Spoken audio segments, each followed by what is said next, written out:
624, continuing coverage this morning of the attempted assassination of former President Donald Trump. Now, Saturday's shooting left one attendee dead and two others injured.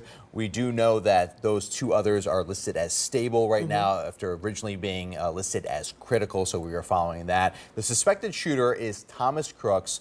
He was also killed right there on site. And of course, this taking many people by surprise. We all got the news alerts over the weekend on Saturday, and of course there's a lot of media coverage. You're hearing a little bit of that right now as we've got some technical details with our team here. And we're looking at some of the photos that were captured from this, and this is actually the high school from Bethel High School. This is where the shooter actually went to school, and he graduated back in 2022. So we are learning more about this, and you can see as the former president was whisked off the stage after this. Now, CBS News reporter Sabrina Franza joins us live now from Milwaukee. That is the site of this week's Republican National Convention to discuss the latest in this ongoing investigation into the shooting. So, Sabrina, good morning to you. And first things first, where does this investigation stand this morning?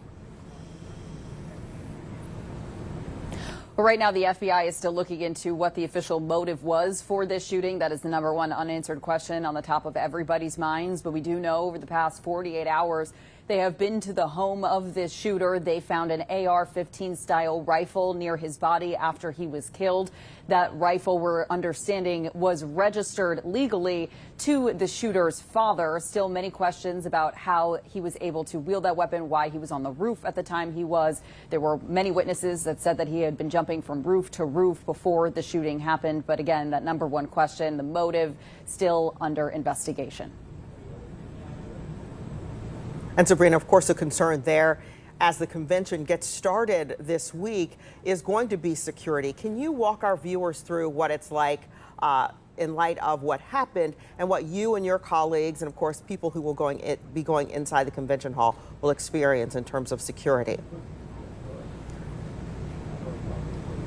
Well, the convention, the RNC and DNC together, they're classified as the highest level security events in the entire country. Another example of that might be the Super Bowl, for example.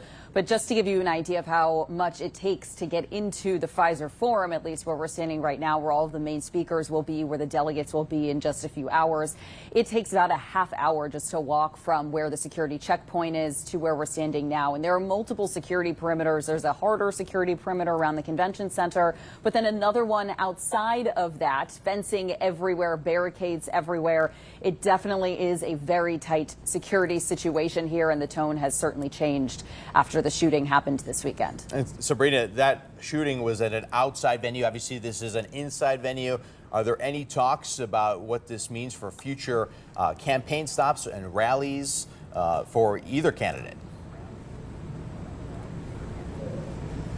No talk on that regard so far. It would seem as if things would go on as usual. The RNC is going on as planned intentionally so that nothing is disrupted by what's happened this weekend.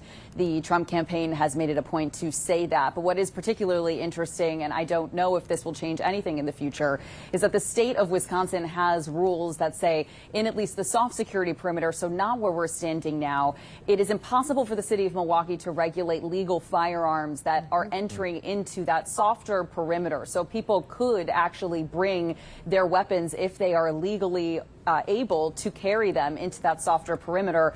It is unclear if that'll change where these conventions happen in the next election season, but right now that is definitely something that is top of mind for Secret Service and for attendees. All right, Sabrina Franza from CBS in Milwaukee reporting for us. Thank you so much.